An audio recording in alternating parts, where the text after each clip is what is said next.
नमस्ते। मतदान अब लगभग आबादी जो है मतदान कर चुके हैं, बाकी बची आधी आबादी। हमें उम्मीद है कि आने वाले मतदान में प्रतिशत जो है मतदाताओं की बढ़ेगी। नहीं बढ़ने का एक प्रमुख कारण जो हमें समझ में आ रहा है वह है लोगों को निराशा, किसे वोट करें। कई जगह में केंद्र की सरकार को बनाए रखने के लिए जिनको पसंद ना भी करते रहे हों वैसे लोगों को भी वोट करना पड़ रहा है, क्योंकि विगत 5 वर्ष 10 वर्ष में उनका कोई रिमार्केबल कंट्रीब्यूशन नहीं रहा, जनता का दिल नहीं जीत पाए। लेकिन चूंकि केंद्र में सरकार बननी है, स्टेबल गवर्नमेंट बनना है, और आप जान रहे हैं कि एक तरफ एनडीए है और दूसरी तरफ इंडी अलायंस है।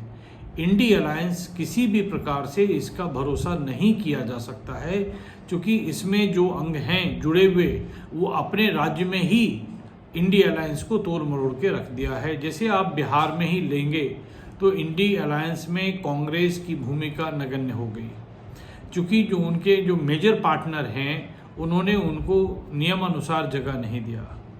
कॉम्प्रोमाइज स्टेट में उनके कैंडिडेट आए, जहां मन हुआ वहां पहले डिक्लेयर कर लिया। इसी तरह से बंगाल में स्थिति यह है कि उनके लिए जगह ही नहीं छोड़ी गई। इसी तरह से दिल्ली में जगह वही हाल है, पंजाब वही हाल है, उत्तर प्रदेश थोड़ा बहुत संभला, लेकिन उसकी हालत भी कमोबेश खराब है। लेकिन बाकी प्रदेश से अच्छा रहा कि अखिलेश यादव जी ने उनसे बात विचार विमर्श करके उनको सीट का शेयरिंग किया। तो मतलब ये है कि हमें सरकार में एक स्टेबल गवर्नमेंट चाहिए, और स्टेबल गवर्नमेंट के लिए जो अपोजिशन है वो बिखरा पड़ा हुआ है। इससे हम स्टेबल गवर्नमेंट के लिए इस पे हम कभी भी इसको डिनाई कर जाएं और हम कभी भी इसको रिलाई नहीं कर पाएंगे।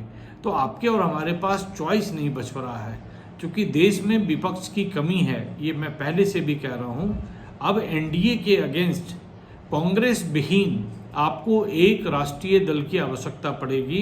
जो राष्ट्रीय दल किसी भी क्षेत्र से हो, वो लोगों को मान्य हो, लेकिन कोई भी राष्ट्रीय दल ऐसा हो जो सनातन धर्म के लोगों को इग्नोर ना करे, क्योंकि अभी जो बेस है वर्तमान बेस में सनातन धर्मकर्मी को इग्नोर करके आप सरकार नहीं बना पाएंगे, नहीं चला पाएंगे। अब जैसे राम मंदिर हुआ, उसमें सरकार जो है सिर्फ तुष्टीकरण की राजनीति को ध्यान में रखते हुए भगवान राम के एग्जिस्टेंस को हटा दिया। अभी उसी भगवान राम के मानने वाले लोगों के बीच में जा रहे हैं कि भैया हमें वोट दे दो। ये दोहरी चरित्र जो है, ऐसे लोगों को पहचान करना पड़ेगा। सनातनी जो हैं अपने धर्म के अनुसार चल रहे हैं, बाकी लोग भी अपने धर्म के अनुसार चल रहे हैं। जब बाकी लोग अपने धर्म के अनुसार चल के इतनी मजबूत स्थिति में आ रहे हैं, और सनातनी जो हैं अपने धर्म में कई जातियों को लेकर के आपस में लड़ कट मर रहे हैं। आप ध्यान रखें कि सनातन धर्म का एक जाति का जो जनसंख्या है वो अल्पसंख्यक की पूरी जनसंख्या के बराबर है या कहीं उससे ज़्यादा है। इस बात को ध्यान रखें, अपने धर्म को नेग्लेक्ट नहीं करें। विपक्ष में जो राजनीति करते हैं लोग, वो अल्पसंख्यकों का वोट को पाने के लिए बहुसंख्यक को नाराज कर देते हैं, जिससे कि देश में एक सशक्त विपक्ष नहीं बन पा रहा है। हम चाहते हैं और आप लोगों से रिक्वेस्ट है कि लोकतंत्र तभी जीवित रहेगा जब सशक्त विपक्ष होगा। एक बार आपने एनडीए को चांस दिया, उसी तर्ज पे आप उनका सरकार बदल लें। अभी क्या है, 2 टर्म उनको चांस मिला लगातार, अब तीसरा टर्म के लिए भी उसी को ही मिलने की संभावना बन रही है। क्यों? क्योंकि इंडिया में जो इंडी गठबंधन बना वो एक मौका परस्त गठबंधन बना, चुनाव के हिसाब से बना। तो ये नहीं चलेगा। आप और हम मिल करके एक आम पार्टी को, एक नॉर्मल पार्टी को जो सेवा और समाधान की राजनीति में जुड़ी हुई है, धर्म के आधार पे कोई भी तरह का भेदभाव नहीं करती है, वैसी पार्टी को आप आगे बढ़ाएं। हमारी पार्टी भारतीय पार्टी लोकतांत्रिक है, याद रखें, नाम ही बीपीएल है, और हम बीपीएल समाज के उत्थान के लिए काम कर रहे हैं। बीपीएल समाज को पढ़ा करके, रोजगार में जोड़ करके, उनको दैनिक मजदूरी दिला करके उनको अपराध से दूर रखते हैं, क्योंकि नेता भी इसी बीपीएल परिवार से जन को जोड़ते हैं और फिर इसी बीपीएल परिवार से हुड़दंग भी मचवाते हैं। नहीं तो कोई नेता नहीं है कि जिन्होंने अपने पास में 100, 200, 500 एम्प्लॉय रखे हों कि भाई आप हमारी पार्टी में रहो और हमारी पार्टी से पैसे लो और ये सब कार्यक्रम को करो। सभी लोग दैनिक मजदूरी के हिसाब से सभी लोगों को ले जाते हैं और कई बार इन गरीब लोगों को पैसे भी नहीं देते हैं। हम किसी भी तरह से किसी भी व्यक्ति का जमाव नहीं करते हैं, क्योंकि हम सड़क पे राजनीति नहीं करते हैं। सरकार सड़क पे नहीं होती है, कार्यालय और न्यायालय में होती है। आपके पास आरटीआई, पीआईएल जैसे सशक्त कानून हैं जिसके आधार पे आप कुछ काम को कर सकते हैं और इस काम को आगे बढ़ाइए, यही हमारी कामना है।